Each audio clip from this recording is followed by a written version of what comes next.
Une anecdote, oui, sur le racisme, parce qu'il y a des histoires qu'on préfère oublier, qui ne sont pas notre gloire. C'est une anecdote un peu ancienne, mais terriblement évocatrice de ce que moi j'appelle un privilège blanc, et qu'on peut appeler comme on veut, mais vraiment qui est là inscrit dans les mentalités. En décembre 1953, le 18 décembre 1953, les parlementaires, députés et sénateurs se réunissent à Versailles pour trouver un successeur à Vincent Auriol, premier président de la République de la 4e. Et donc, le Congrès doit choisir un successeur. Ils vont être réunis jusqu'au 23 décembre.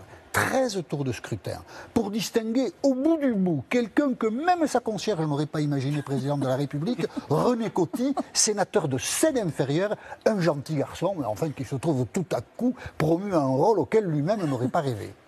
On en est arrivé là parce que le Congrès est bloqué. Il y a 3 blocs, on n'arrive pas à trouver quelqu'un de consensus, et pendant cette mécanique infernale, tout le monde en France se moque de ce congrès. La presse titre, mais jusqu'à quand ils vont rester enfermés? Comme ils ont envie de finir avant Noël, ils vont clore la séquence avec Coty. Pendant ces 13 tours, le président du Sénat, Gaston Monnerville, il a un peu plus de 50 ans, c'est un radical, il a été résistant, il est estimé par tout le monde, fait savoir dans les couloirs que si on veut, il peut être la solution, puisque décidément, il n'y a pas de solution.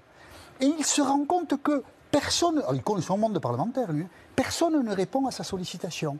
Et quand le cirque est fini, il confiera à des amis en larmes, et vous le retrouvez très peu dans les livres d'histoire, ici et là disséminé, parfois en notes, juste en notes, on n'en fait pas beaucoup état alors que c'est une anecdote significative, il confiera en larmes que lui pense que s'il n'a pas été président de la République, c'est parce qu'il a du sang créole, il est petit-fils d'esclave et il est né en Guyane. Et c'est une scène de racisme dégueulasse au sein du Parlement français qui exprime quelque chose que porte sans doute encore la société française. Élire un petit-fils d'esclave qui a un accent créole, nous ne sommes pas prêts à le faire.